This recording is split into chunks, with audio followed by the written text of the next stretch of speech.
βέβαια αυτό. Γενικώς είναι αγένεια να πηγαίνουμε σε σπίτια φίλων χωρίς να έχουμε πάρει πριν τηλέφωνο. Αλλά λύζαξε! Όχ. Όχι τι!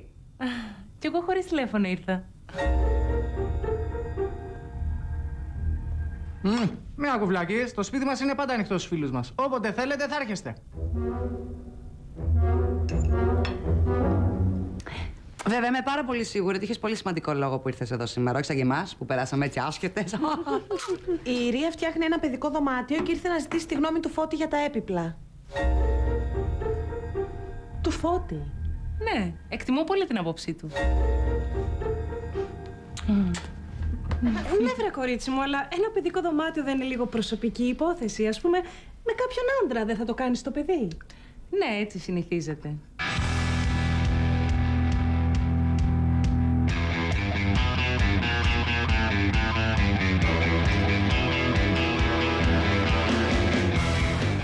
Τον καλύτερο θα βρεις γιατί το αξίζεις. Ευχαριστώ, Φώτη μου.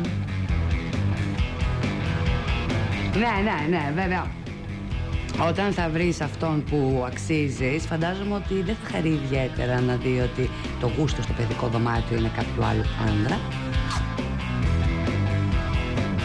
Εσύ, Φώτη μου, αν ερχόσουν εδώ πέρα και η Κατερίνα έχει ήδη φτιάξει ένα παιδικό δωμάτιο με το Χάρη, ας πούμε, δεν θα σε πείραζε?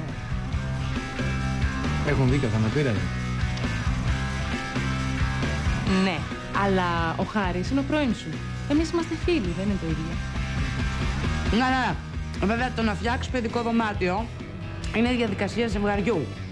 Ας πούμε, δεν φαντάζομαι ότι αυτός ο μοναδικός και χωριστός άντρας που θα σου τύχει θα χαρεί πάρα πολύ να δει ότι αυτή η διαδικασία δεν την πέσεις μαζί του, αλλά με κάποιον άλλο άντρα, έστω και αν ήταν φίλος.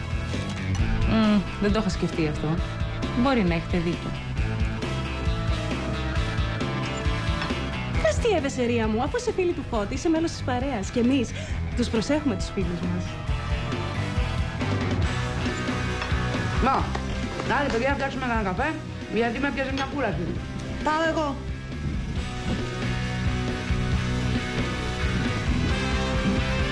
Πάντως, ρε παιδιά, το πιο ωραίο πράγμα που έχουμε δικό μας σπίτι με την Κατερίνα είναι ότι μπορούμε να καλούμε φίλους και να περνάμε τόσο όμορφες βραδιές.